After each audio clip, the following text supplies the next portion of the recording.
زمین پھٹی نہ آسمان، سگے امام مسجد باپ نے سگی بیٹی 2 بچوں کی ماں کو زیادتی کا نشانہ بنا ڈالا۔ پولیس نے بیٹے کی مدعیت میں مقدمہ درج کر لیا۔ زیادتی کا نشانہ بننے والی خاتون کا میڈیکل کروا لیا گیا۔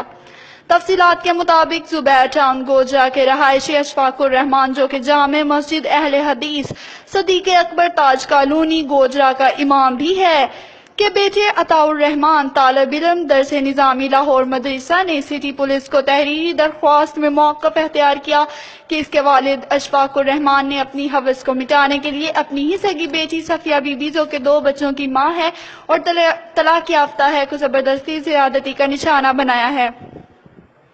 INP کے مطابق جس پر سٹی پولیس نے فوری ایکشن لیتے ہوئے ملزم باپ اشفاق الرحمان کو گرفتار کر لیا اور اس کی بیٹی صفیہ بی بی کا طبی معائنہ کروانے کے بعد مقدمہ درج کر لیا ہے۔ آج مقامی مجسٹریٹ اور سول جج ریحان الحسن کی عدالت میں ملزم کو پیش کیا گیا جہاں اس ملزم نے اعتراف جرم کر لیا۔ عدالت نے ملزم کو 5 دن کے ریمانڈ پر پولیس کے حوالے کر دیا۔